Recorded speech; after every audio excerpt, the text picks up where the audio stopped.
revolution, does it pose a recolonization threat, or could it be the panacea to bridge the gap between the colonial borders? And how should we understand the role of young people on the continent in the transition of power, whichever form it presents itself? Good evening, I'm Aldrin Simpier, and this is African Perspective.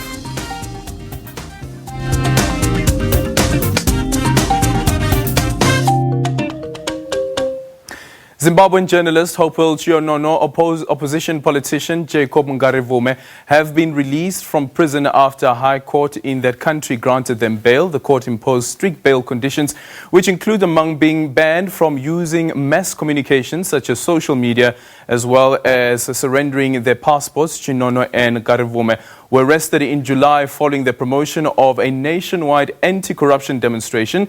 The state charged them with inciting violence. My spirit is not killed by this incarceration.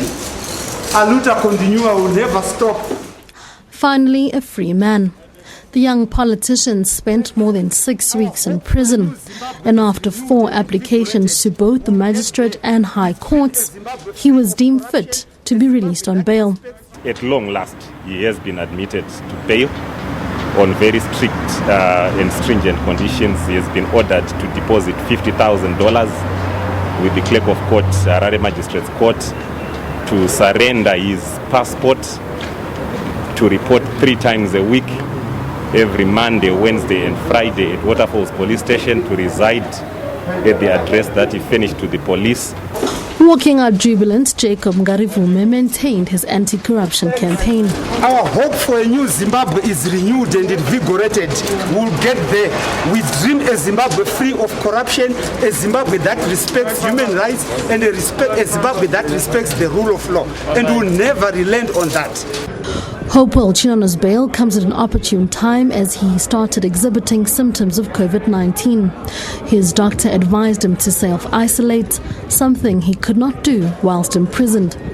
The High Court granted bail after finding that the charges were related to a specific time frame, and since the July 31st demonstrations had passed, he posed a minimal risk to society. These bail conditions are extremely strict. We feel that they are overly stringent. They do even restrict his constitutional rights. Of course, that we disagree with. But at this stage, we are happy that he has been granted bail. Meanwhile, Chionono is still awaiting his COVID-19 results. He took the test on Monday. Nama Polani, SABC News. Meanwhile, Zimbabwe's thorniest issue is back again on the agenda as government rolls out a new land reform program. More than $3.5 billion will be spent in compensation to white farmers whose land have been seized in the early 2000s. Former President Robert Mugabe instituted land expropriation without compensation from July 2000. This led to violent seizures and invasions of white-owned land and farms. The land grabs were a major factor which led Zimbabwe to be sanctioned by the West. Now it seems government wants to pay for the land or help the farmers take deed over the land again. Effort Musekiwa as well as Noma Bulani filed this report. It's been 2 decades since Zimbabwe first fast-tracked land reform, forcibly taking land from white farmers and giving it to black people. The controversial exercise polarized citizens. The white owners felt robbed, but for the landless black majority, it was the final victory against colonial imbalances. Now government is reversing the decision. Many feel betrayed by the current regime, including the opposition. The global compensation agreement signed between Mnangagwa and white farmers, in respect of which $3.5 billion was given in respect of compensation for improvements. We are against these 3 legal instruments, i.e. SI 62 of 2020, the Global Compensation Agreement and the recent announcement. We wish to make it very clear that the whole basis of the liberation struggle was the issues around the land. But be that as it may, the truth of the matter is that from a supply side from a supply side point of view, from a liberalization point of view, from a democratization point of view, the land reform has resolved the liberation grievance of land. And the Constitution protects that. The Constitution makes a reversal of the land reform program unconstitutional. But through the back door, through these insidious instruments, SI 62 of 2020, the Global Compensation Agreement, and now this statement, it is so clear that Emmerson Mnangagwa is moving towards a regime of reversing the land reform program. The disappointment over this new development stems a lot from the fact that former President Robert Mugabe's land grabs were mostly beneficial to ruling party elites, military veterans and their associates. Land Zimbabwe for Zimbabweans. Land to the people. The seizures that began in July 2000 were violent and sparked international outcry. And with the country experiencing severe food insecurity due to climate change and a weak economy, skepticism is high on the fruitfulness of this new venture. But the government insists on going ahead with the multi-billion US dollar reverse land program. It's not a reversal, it is a clarification. It is very clear from the statement that we have made that the land remains. We are going to offer compensation for improvements. With respect to BIPAs, those are a special case. We're going to honor our bilateral investment agreements. With respect to indigenous farmers, we have taken a deliberate policy position that these farms, in terms of SI 62, be returned to the indigenous owners. So there is no confusion, at least in my mind, that Zimbabwe is moving forward. By clarifying these land issues, it means that we can focus on what we must focus on, which is increasing production, productivity, and ensuring that for once farming and farmers get to do what they know best so that our country can become food secure again. The new program has been met with mixed reaction by the former farmers. Some believe taking ownership of the now run-down farms will prove costly in the restoration and business setup. They're seeking monetary reparations instead. Others, however, have welcomed government's latest move. It's taken us a long time to get there. I appreciate what government has done so far for us. I'd just like to say or reiterate that farmers today have got a commitment. Every single farmer in Zimbabwe has a commitment. And it's time that we stand up and prove our worth in producing food for this country. We've had enough chances. We need to get on with it. I don't think any of us as farmers are proud that we have to import food into this country from South Africa or anywhere else. So I support government that we've got to get agriculture back to what it was, and we can be proud of it. For years, environmental, social and economic analysts have blamed Mugabe's land reform program for wreaking havoc on the agricultural sector. Zimbabwe was once Africa's breadbasket with major exports of maize, wheat and tobacco. But now it's a country reliant on aid and imports. Going back 23 years when the government issued the first acquisition orders for agricultural land, that took the land off the market. It made the land no longer acceptable as collateral to the banks. So even if the farmer hadn't yet been dispossessed, he couldn't borrow from the banks. So his production fell. So for 23 years we've been importing food. Before that we hardly ever imported food because we were usually a surplus food producer. Now, if you add up the amount we've spent on food for the last 23 years, which we shouldn't have had to spend, it adds up to billions and billions of dollars. It adds up to so much money that we could not service our international debts. Meanwhile, military veterans who were the main beneficiaries of the land grabs are threatening government with legal action over this new plan.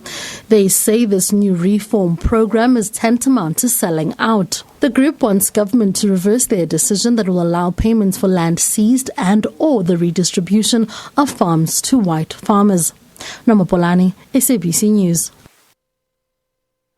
Well, every day the world evolves. This is apparent in innovations we've seen, especially now during the COVID-19 pandemic, which has restricted people's movement. But colonial borders too on the continent have long restricted our free movement. And now phrases such as the Zoom meeting is set up or are you joining the webinar have become part of our lexicon. The question is, though, how does the Fourth Industrial Revolution help us breach the divide? Professor Chiliti Marala, Vice-Chancellor of the University of Johannesburg, has looked into this question and will be launching his book titled Closing the Gap in October, the 1st of October, that is. Prof, good evening and welcome to African Perspective. Let's start off by saying congratulations. No, thank you very much. I am looking forward to the 1st of October. The book is going to be in major bookstores such as Exclusive Books. And I actually highly recommend that you go and get yourself a copy.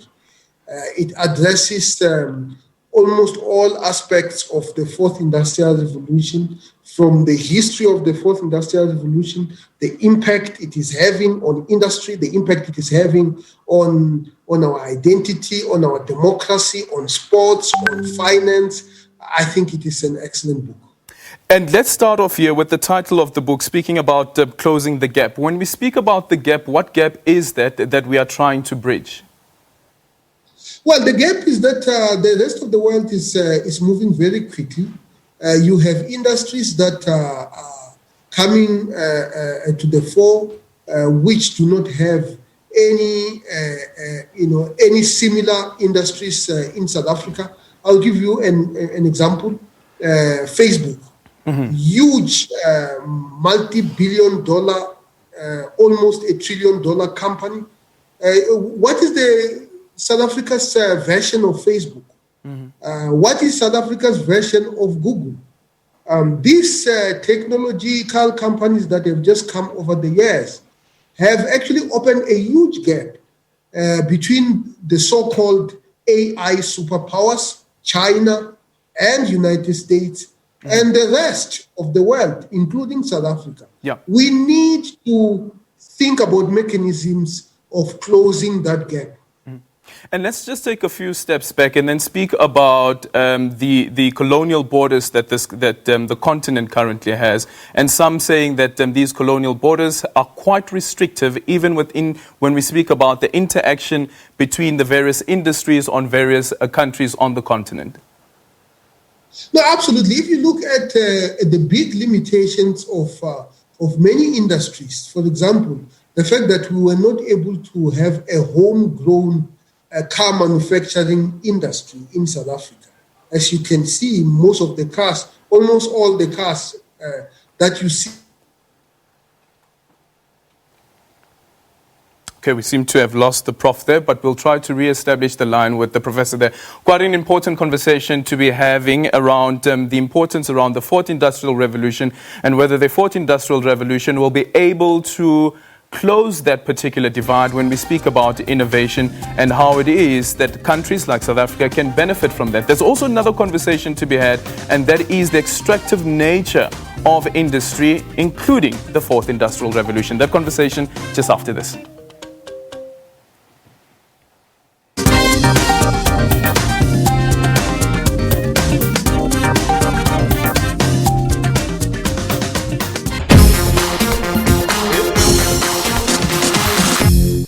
With the country's high COVID-19 infection rate, health conditions in prisons are under the spotlight.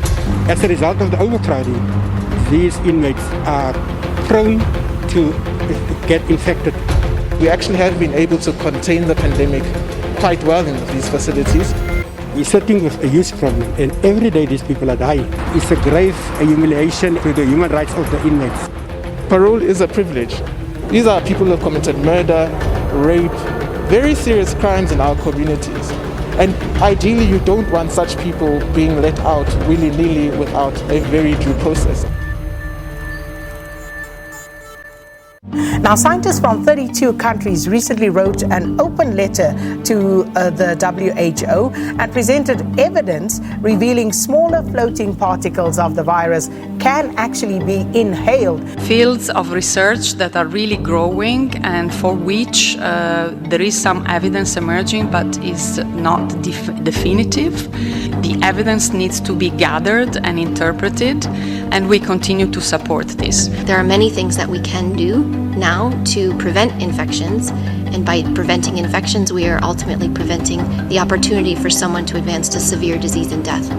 If you were taking, these non-pharmaceutical interventions not serious, this is the time that you need to be very, very serious about wearing masks and also keeping a safe distance.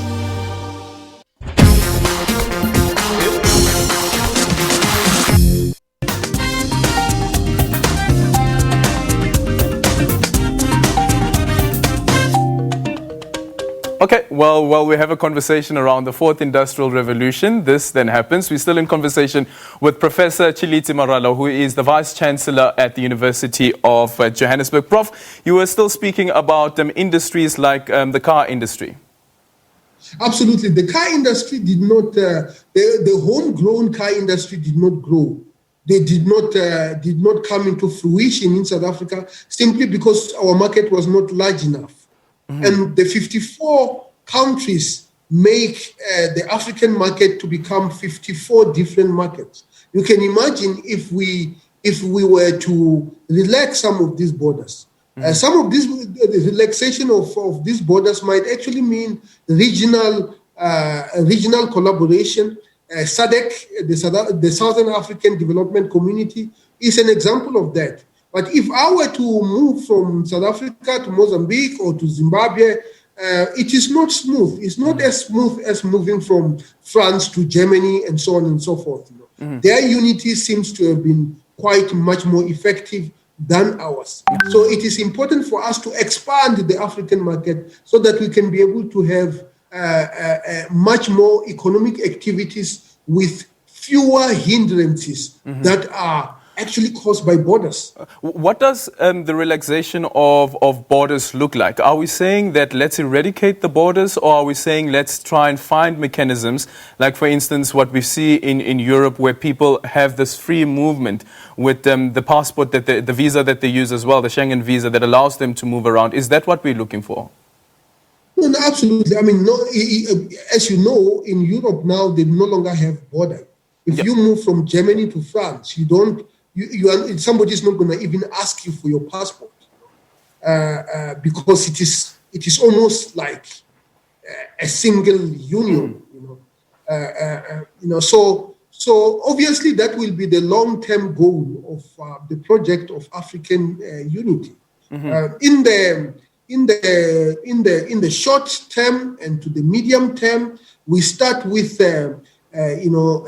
free trade.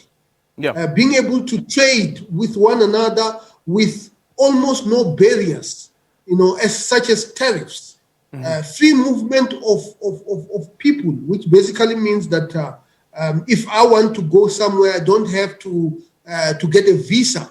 I'm allowed to come with ease, and in many ways, this has actually been happening, but it is not happening at the pace at which we want it to be. We still have multiple markets in Southern Africa. I think we need to move towards having a single market so that movement of goods and commerce actually do flourish. Could the challenge there be, number one, the extreme inequality that we find on the continent, and number two, the ability of some nations or inability of some nations to provide goods and services to their people, and therefore some countries may argue that we would rather have the borders up, as we're currently seeing the debate among some South Africans saying that rather keep the borders, monitor the borders, make sure that no illegal immigrants move into the country. Does that not play a factor at all? Absolutely, it plays a factor. I come from the part of South Africa that is the most northern part of South Africa. We do know that these borders are actually not stopping people from moving from one part of the country to another. What it is doing, it is increasing illegality as far as migration is concerned. So what we are saying, especially I've been studying the South African borders. The South African borders were created as a result of the Union of South Africa in 1910. Yeah. In 1923, there was a referendum that asked the people in Zimbabwe, it was the white people in Zimbabwe at the time, whether they would like to become part of South Africa. So Zimbabwe and South Africa almost became one country. We still have the borders of 1910 today. And the question that we need to ask ourselves is are these borders serving our economic interests as a community, as the Southern African Development Community? In other words, if we are to relax these borders, are we going to see much more economic activity and a much bigger economies emerging out of this part of the world compared to if we close the borders? I actually think that closing the borders eliminates, reduce commerce, reduce trade, and therefore ultimately make us poorer than we would be if there is a freer movement of people, especially those who want to do commerce and those who want to exchange ideas. Yeah, and I actually saw a tweet that you posted where you indicate that in the next 30 years, SA will survive, 1, the current borders, 2, collapse into regional enclaves, 3, incorporate at least Zim, Lesotho, Eswatini, and Botswana. Yeah, I mean, so there are many ways in which you can interpret that tweet. Many people are already saying that Zimbabwe and South Africa are effectively integrated from an economic perspective. Yeah, I will give you an example. If you go to Zim now, you can actually use South African currency. Yes, as if it is a local currency. What does it mean? It means that to some extent there is a better facilitation of commerce if you come from South Africa and you are in Zimbabwe. So there will be economic integration.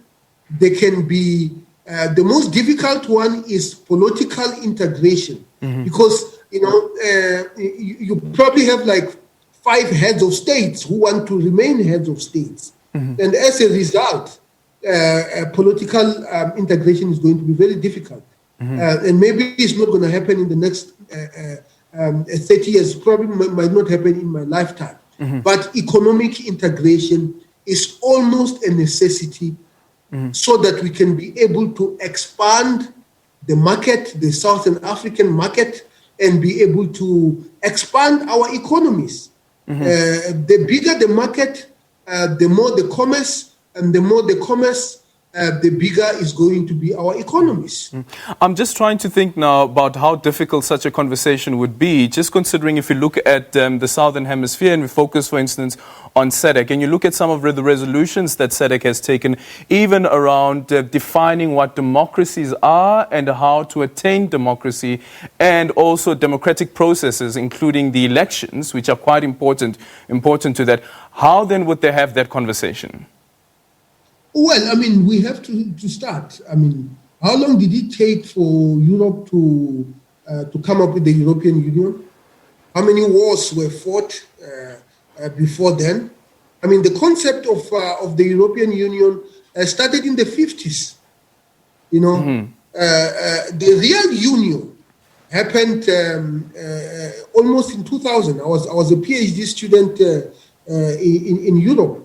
In England, when they got rid of their currencies. Of course, the British did not get rid of their pound. Yeah. But nobody uses a German mark today, or a franc, the currency of France. So I guess what I'm trying to say is that there is no easy way to prosperity. Yeah. Anything that is good for us will require us to work hard, to think hard, and to actually take tough decisions. And when the time is right, it's going to happen. Yeah. Maybe if we are to convene as a community and say, let's get the European Union type of union tomorrow, maybe the conditions are not yet right. Yeah. But I can't see them not being right for the next 100 years. Otherwise, we will actually be falling behind, because the 54 nations simply do not make any economic sense. Yeah. Well, I was actually having a conversation with one of the ambassadors to South Africa. I think it was the French ambassador to SA. And the conversation was around the Security Council, the United Nations Security Council, and Africa having a permanent seat on that council. And he was saying that Africa itself can't even agree which country should have a permanent seat on that council. But here's another conversation, Prof, to be had, is that are we then saying that the continent should also then consider having a single currency that works only on the continent, and having such a conversation during a time of the fourth industrial revolution, considering that you have the cryptocurrency as well? No, absolutely. I mean, the cryptocurrency obviously is going to facilitate that. The fourth industrial revolution is going to facilitate that, as it has already facilitated social integration. Yeah. There is a great deal of social integration already that is facilitated by Twitter, by Facebook, and so on and so forth. So absolutely, it makes borders porous. It makes physical borders meaningless if you could spend all your time, of course, digitally, with people from another side of the world. You know? Yeah. By the way, the African Union now has an African Union passport. Yes. It's just not available for many of us. So we have taken the correct decisions in the right direction. So the journey is not going to be short, it's going to be long, but we absolutely must move towards integration. We either, Kwame Nkrumah put it very well so many years ago when he made a call that Africa must unite or it shall perish. Yeah. And of course, perishing does not necessarily mean that the countries are going to disappear. What it basically means is that 5 million people from Burundi cannot be able to effectively negotiate with 1.3 billion people in India or 1.4 billion people in China. Yeah. It's about economies of scale and the use of economies of scale in order to build bigger markets and in order to stimulate our economies. Yep. Some of the criticism that has come against the fourth industrial revolution is that if you consider that we had the first, the second, and the third industrial revolution, and some argue that the continent hasn't really benefited from that, and mostly some would say is because of the lack of infrastructure on the continent. Now, how do we have this conversation around the fourth industrial revolution when in the previous three, the continent has lost out, and then another conversation around what do they call it? The colonization, the digital colonization. That's a conversation that people are having as well. No, absolutely. I mean, I was looking at the app market. The apps that you see on your on your phone. Yeah, they are designed by software engineers who specialize on apps, and they're saying that only 2% of the apps that are being developed, or only 2% of the community of people who are developing these apps are actually in the African continent. This is the continent that has almost 17% of the global population. We need to change that. We cannot afford that. So There are many areas of the fourth industrial revolution where we are spectating instead of participating. We need to change that. Unfortunately, you cannot be able to change that unless you fix our education system. For you to be able to get somebody to be able to program an app, that person needs to have a certain level of education. And it's not just basic education, it's normally tertiary education. So we need to get our educational systems working. I always say this: seek ye education first, and all else shall be added unto you. Very, very important. Earlier on, you mentioned Facebook, you mentioned Twitter as well. And if you look at some of the documentaries on Netflix, like, for instance, The Great Hack and the work that has been done by Cambridge Analytica, ask the question around the extractive nature as well of the digital economy, and whether the continent would then be used as a platform to test some of these technologies instead of the continent actually benefiting from those technologies. No, absolutely. Now, today we are told that data is the new oil. Yeah. Just like oil, data has monetary value. The reason why these companies such as Twitter, Facebook, and the rest of them are actually giving you an account for free is because they want to take your data. And they don't take your data and just go and store it.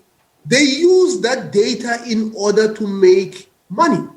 Now, the question is, if data is the new oil, how come we are not measuring that oil that is being extracted from our continent? If I were to ask you, how many tetra amounts of data are collected from the African continent?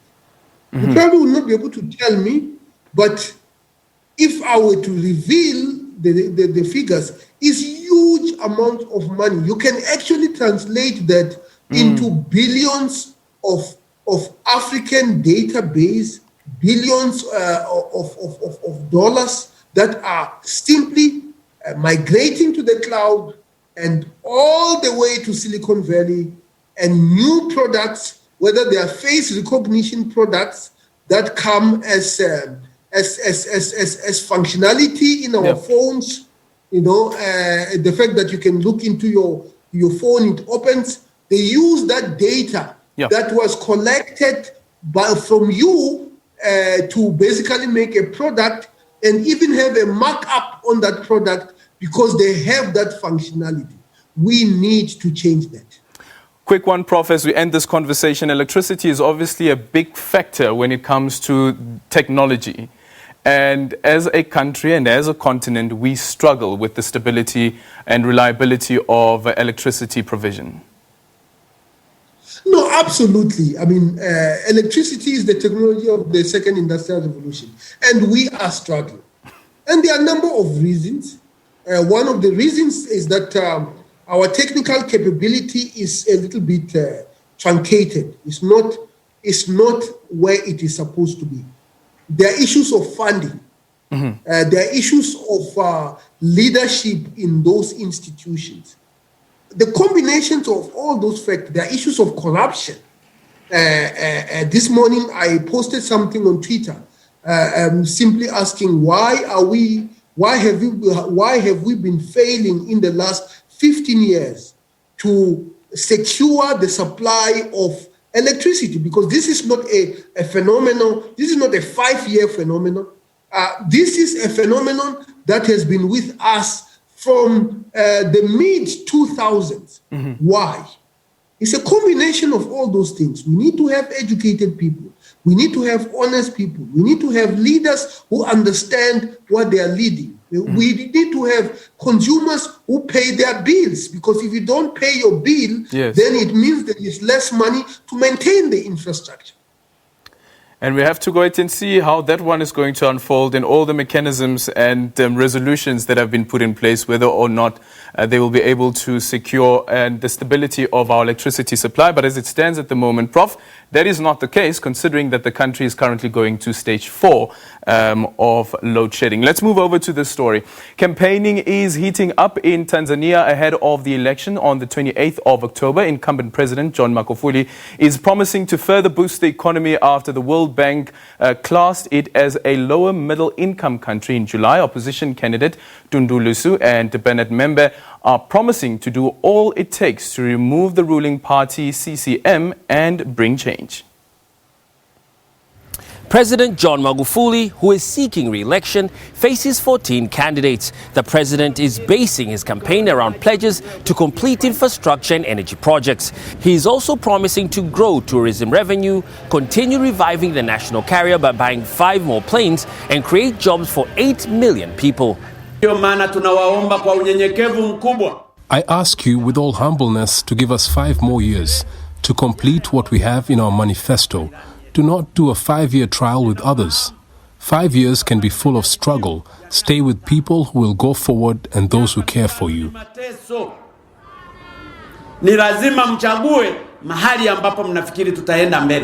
Among President Magufuli's challenges are the main opposition party's candidates, Tundu Lissu and Bernard Membe. Tundu Lissu returned to the country 2 months ago and says he's confident of his party Chadema's chances of victory. However, after the National Electoral Commission disqualified some of the country's parliamentary candidates from campaigning due to not meeting requirements to run, he says Chadema candidates must hold protests to put pressure on the country's electoral body. Every campaign meeting should start with a peaceful protest nationwide to ask the ones who are eliminated to run to be allowed to run for their posts unconditionally. Former Foreign Minister Bernard Membe joined the opposition ACT Wazalendo after being expelled in February from the ruling party. He wants to improve Tanzania's relationship with the rest of the world and open up the country further for business. Reviving the gas sector is a priority. We must bring investors. This is the theme. Those who can dig. As long as the contracts are sound and don't favour one side, it's just one area to bring back the generation of gas. They haven't done anything on this. We must bring a consortium of investors who can collectively work to exploit gas. We will build plants and provide power to the whole country. It's the biggest list of presidential candidates in the country's history. Opposition leaders say they have concerns about whether the elections will be free and fair. President Magufuli has repeatedly reassured citizens they will be and is urging people to refrain from violence in the final weeks of the campaign. Daniel Kijo, SABC, Dar es Salaam.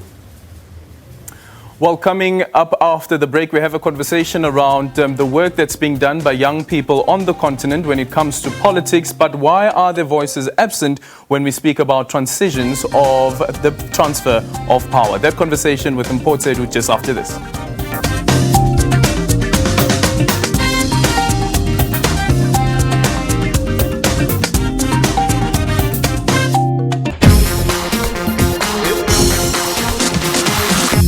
The special rapporteur on the right of everyone to the enjoyment of the highest attainable standard of physical and mental health. Congratulations on your appointment. It's fantastic. I think to be entrusted and given the responsibility of such a big mandate is something that I don't take lightly. The biggest role as a special rapporteur on health is to advise the UN on the global trends that are emerging. So that work continues.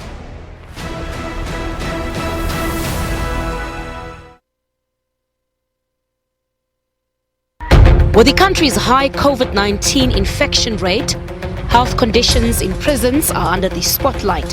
As a result of the overcrowding, these inmates are prone to get infected. We actually have been able to contain the pandemic quite well in these facilities. We're sitting with a huge problem, and every day these people are dying. It's a grave humiliation to the human rights of the inmates. Parole is a privilege. These are people who have committed murder, rape, very serious crimes in our communities. And ideally, you don't want such people being let out willy-nilly without a very due process. We live in a new high-tech environment. Because of technology, some of the world's wealthiest people are tech entrepreneurs. Tech is how we play and how we work. For your tech conversation, join me, Phumelele Zondi, on Network every Sunday at 8:30 p.m. Now, scientists from 32 countries recently wrote an open letter to the WHO and presented evidence revealing smaller floating particles of the virus can actually be inhaled. Fields of research that are really growing and for which there is some evidence emerging but is not definitive. The evidence needs to be gathered and interpreted, and we continue to support this. There are many things that we can do now to prevent infections, and by preventing infections, we are ultimately preventing the opportunity for someone to advance to severe disease and death. If you were taking, these non-pharmaceutical interventions not serious, this is the time that you need to be very, very serious about wearing masks and also keeping a safe distance.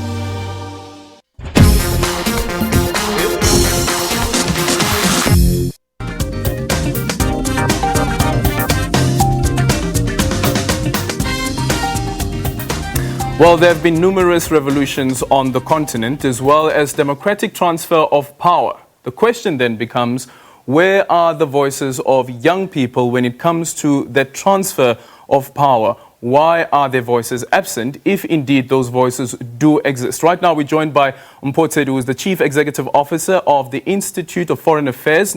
Mpho, good evening and welcome to African Perspective. How do we describe it? Are the voices absent or are the voices muted? Well, Aldrin, firstly, let me thank you for the opportunity to share on this very important subject.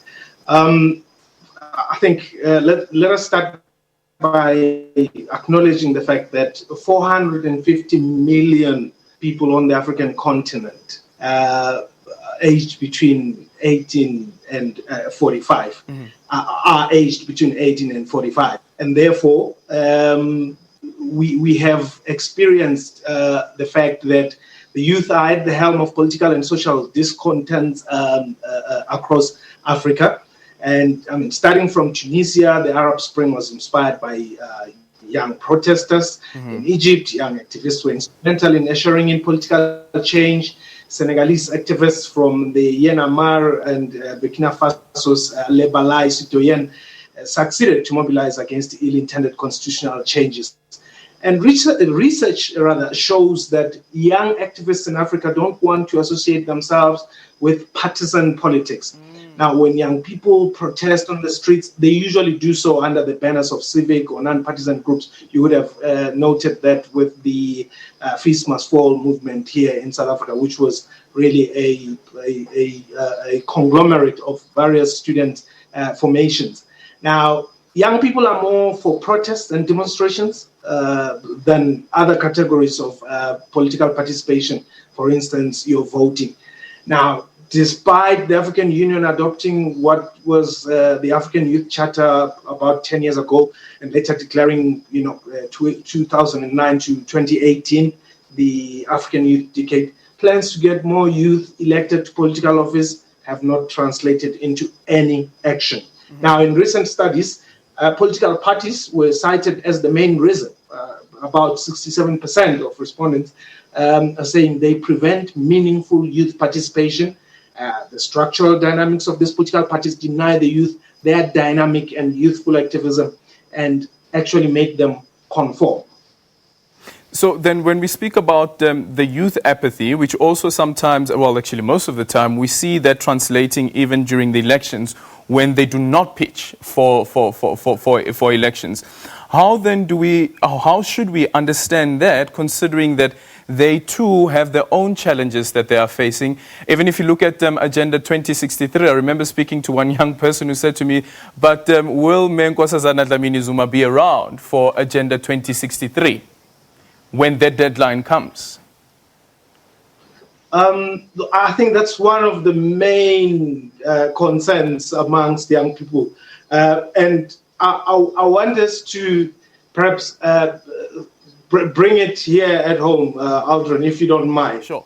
And just look at the situation in South Africa, right? And perhaps let's use the ANC as a case study, right? The ANC Youth League was a vibrant arm of the ANC, right? Now the ANC have killed its Youth League and replaced it with a dubious structure called the ANC National Youth Task Team, something like that. Now the ANC Youth League that influenced the ANC from the 1940s is no more. You would remember the 2010 ANC NGC in Durban, where Julius Malema marshaled all the forces from the Youth League to basically dictate terms for the ANC. It was the era of nationalization, if you recall. Now, unfortunately, in political terms, the 80s and 90s younger group are no longer ground forces anymore, if I may use the word.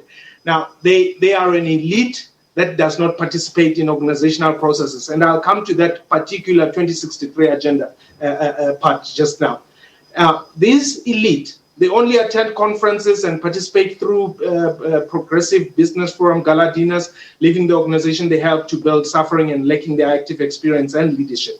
Now, some of the millennium activists, the younger ones, who are complaining that these programs and these agendas that are being set by people who may not even be there, within the ANC, and as I've said, let's use it as a case study. Some of these millennium activists are heavily entrenched in ANC factions. Their PECs and RECs have overstayed their terms of office. They don't even have a national structure. And like their predecessors, they're highly disillusioned.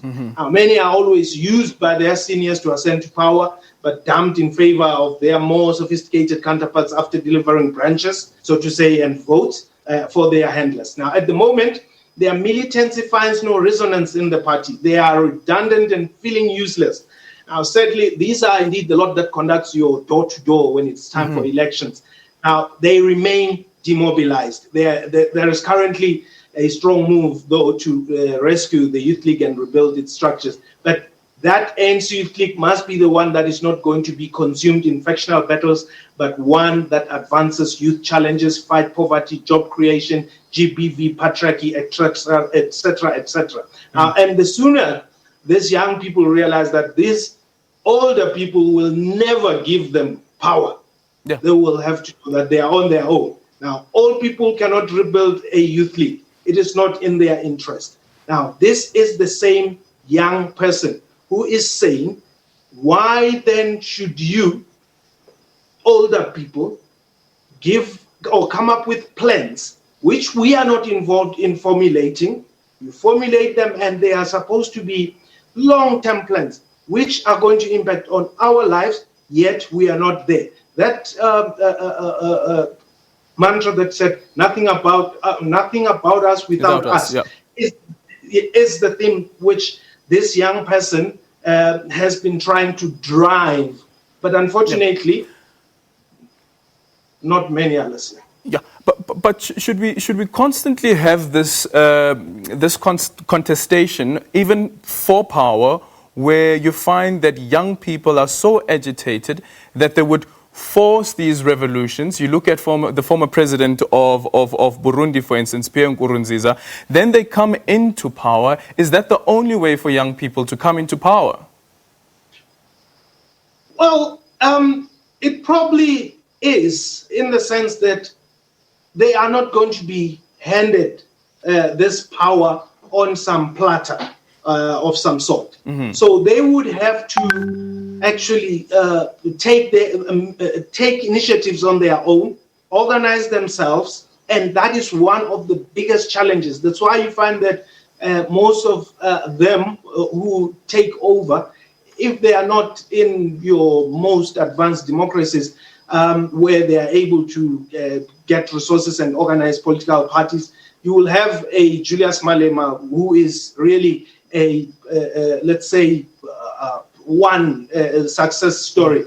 but otherwise they take power through the gun because they are within the militaries and all that. I mean, you look at the situation in Mali, that Colonel Assimi Goïta is a 37-year-old guy who probably through political processes, he wouldn't have ascended that position. So young people all over would have to fight to take power by legal means, shall I emphasize. So you make the example of Mali. We can make the example of the Sudanese revolution as well. So once these people have been then removed from power, and speaking about all the people having been removed from power through these revolutions, then come the sit down around the transition as well as the transfer of power.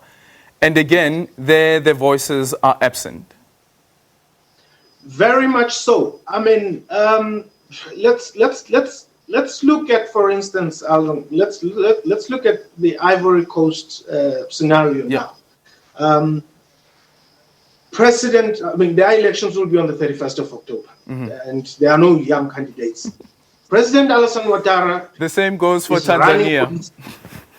Exactly. But at least the Tanzanian situation, the president is going for his second term. There are no issues there. But he's 60 years old. Coast,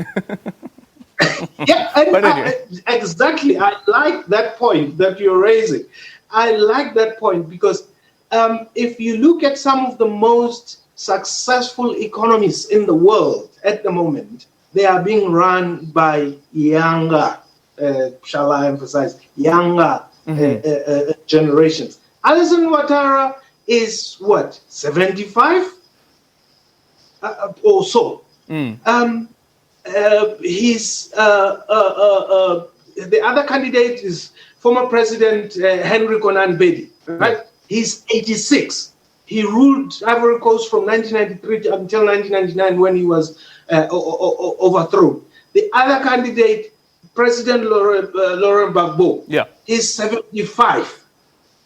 You know, he has been a leader there. So you ask yourself, okay, where are the younger people here?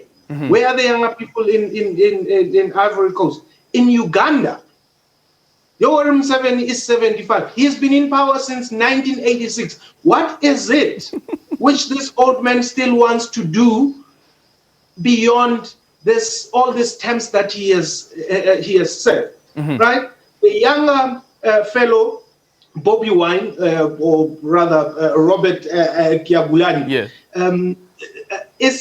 that is why he has become an opposition sensation.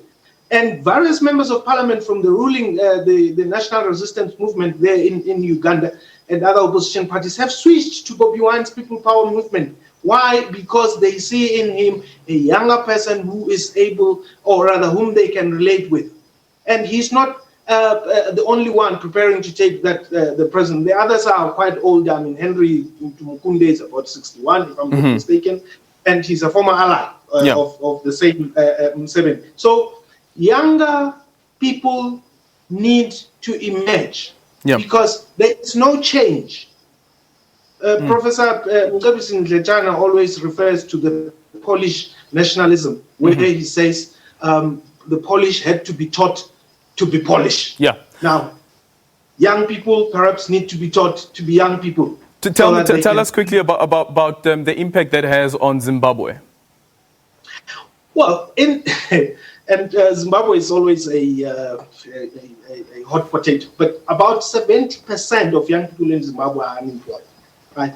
And despite being the biggest demographic segment, young Zimbabweans are also the largest untapped constituency when it comes to effective citizen participation, as well as social and economic development. So this means that a huge fraction of the population does not actively participate in national and local governance and development processes. Now, in Zimbabwe, however, even with the backing of the law, the youth are significantly restricted by the older generation who are reluctant to relinquish this power, which I say they will never give up. Right? And the youth, they have very little room to act or engage in political processes. And voter apathy, unfortunately, Mpo, we've run out of time. I was going to ask you, what time is it? It's question time. It's time to say goodbye. And finally, the last cold snap of the winter has left most of Lesotho covered in snow. We leave you with this video of a snowy Lesotho. From me, Aldrin Simpia, and the rest of the team, it is goodbye. We have the young old men standing by with the globe. Goodbye.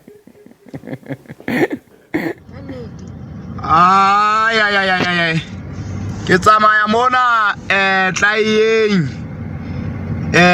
ho bonala ihle mathata le maholo hell ihle hobe ke bakala a se tlayeng mona e fumana hore koloi ke ena ke a boloka e ka nna ba ene ya mogotlong ke ena ke teraka e shebisitse mabidudimo e shebitse mabududimo e nngwe ke ena hape koloi ke vene le yona e shebitse mabidudimo ga ipotsa gona ebe batho ba kae ha o le tjena ka nnete ihle ke bothata boteng be ke tseo tse pedi di se di wile ka ga tsela go go fela batho ba itlhokomele hle hobe a hola o le